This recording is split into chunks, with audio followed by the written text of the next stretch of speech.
Welcome to steno dictation. Dictation 5 second बाद शुरू होगा।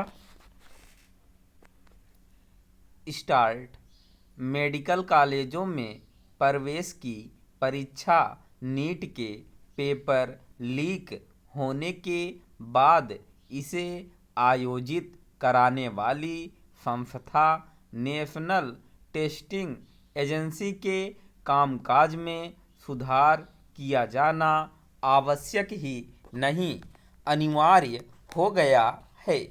यह ठीक है कि बीते दिनों एनटीए के लिए अस्थायी रूप से काम करने वाले कई अधिकारियों एवं कर्मचारियों को हटाया गया और उसके प्रशासनिक ढांचे को मजबूत बनाने के लिए महाप्रबंधक तथा उसके समकक्ष स्तर के पदों की भर्ती के कदम उठाए जा रहे हैं।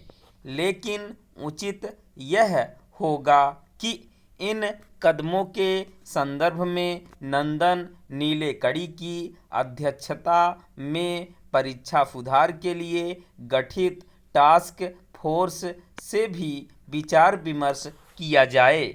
और भी उचित यह होगा कि इस टास्क फोर्स को अपना काम शीघ्र शुरू करने को कहा जाए। फिलहाल यह स्पष्ट नहीं कि यह टास्क फोर्स अपनी सिफारिशें कब तक देगा। इसके लिए कोई समय सीमा तय की जानी चाहिए।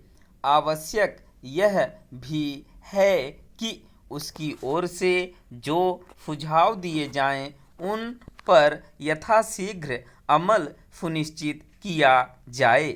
यह एक तथ्य है कि एनटीए के कामकाज में सुधार के लिए राधाकृष्णन समिति ने जो सुझाव दिए थे उन सभी पर अमल नहीं किया गया। इसी तरह शिक्षा मंत्रालय की संसदीय समिति की सिफारिशों पर भी गंभीरता से ध्यान नहीं दिया गया।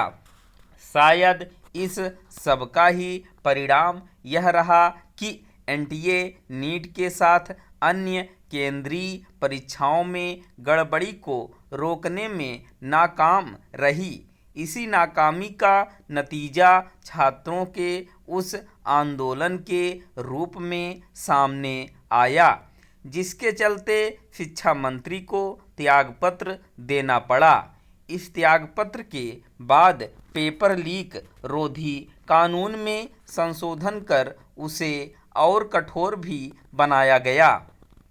निःसंदेह परीक्षाओं में सेंध लगाने वाले तत्वों को हतोत्साहित करने के लिए संबंधित कानून को कठोर करना ही चाहिए, क्योंकि देश में एक पेपर लीक माफिया पैदा हो गया है।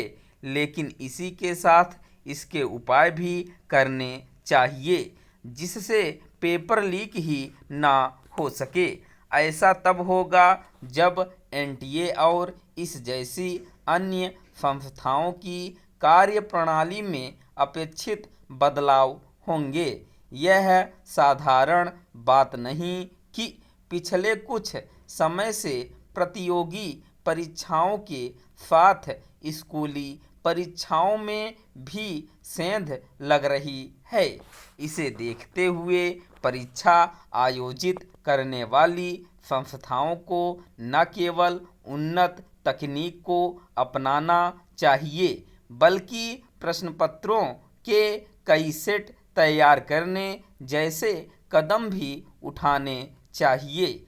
नीट जैसी जिन प्रतियोगी परीक्षाओं में लाखों छात्र बैठते हैं उन्हें वर्ष में कम से कम 2 बार आयोजित करने पर विचार किया जाना चाहिए। आवश्यक केवल यह नहीं है कि एनटीए की कार्यप्रणाली सुधरे बल्कि यह भी है कि किसी भी स्तर की परीक्षाएं आयोजित कराने वाली संस्थाओं का कामकाज ऐसा हो कि परीक्षार्थियों के मन में परीक्षाओं की शुचिता को लेकर कोई संदेह ना रहे। स्टॉप।